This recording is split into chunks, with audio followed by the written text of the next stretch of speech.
अच्छा, मैं आपके लिए चाय लेके आती हूँ। क्या? अच्छी बहू? हम अच्छी बहू नहीं बन सकते।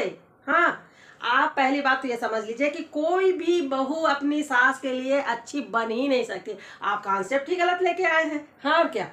अब एक बात सुनिए आप। जब मम्मी जी और पापा जी मेरे को देखने गए थे तो मम्मी जी ने क्या कहा था कि हमको तो ऐसी लड़की चाहिए, ऐसी बहू हमको चाहिए जो बोलती रहे, हंसती रहे, खिलखिलाती रहे और बहुत बातूनी हो।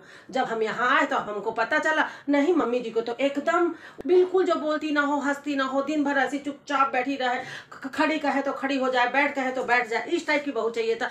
एकदम गूंगी बहू चाहिए था, हंसने बोलने वाली नहीं चाहिए था।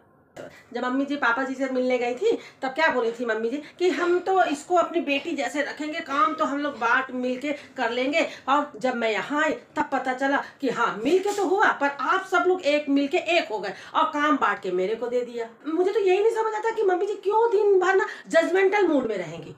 हाँ, एकदम जज करने के मूड में रहेंगी, क्या गलत किया, क्या सही किया, एकदम जज बनी रहती है। पता नहीं, मेरा ना दिन भर ऑडिशन ही चलते रहता है। हाँ, मैं अभी सेलेक्ट होने वाली हूँ किसी चीज के लिए, इस टाइप का मुझे लगता है कि मैं ऑडिशन ही दे रही हूँ। बताइए, 6 साल हो गए मेरे शादी को, फिर भी मैं ऑडिशन ही दिए जा रही हूँ। हाँ?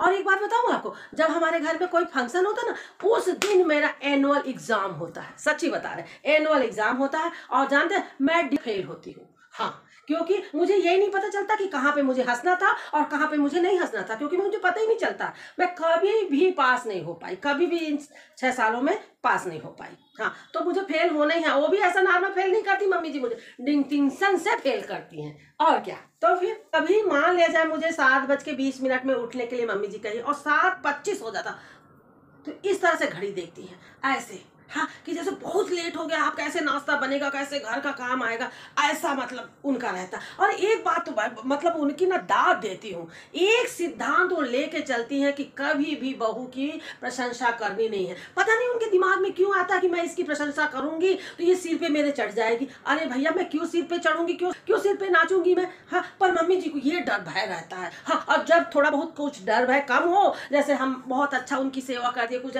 उनका डर भय कुछ कम होने होता, तो दीदी है, वो दीदी उनके डर भय को पूरा एकदम चरम पे ले जाती। नहीं मम्मी ऐसे नहीं करो, मम्मी ऐसे करोगी तो भाभी बिगड़ जाएगी, भाभी ऐसे हो जाएगी, भाभी। अरे भैया, भाभी को कुछ बिगड़ना ही नहीं है, भाभी को कुछ कहना ही नहीं है। हाँ, तो अब बताइए इस हालत में बहू कैसे अच्छी हो सकती है? आप बताइए, हो सकती है क्या?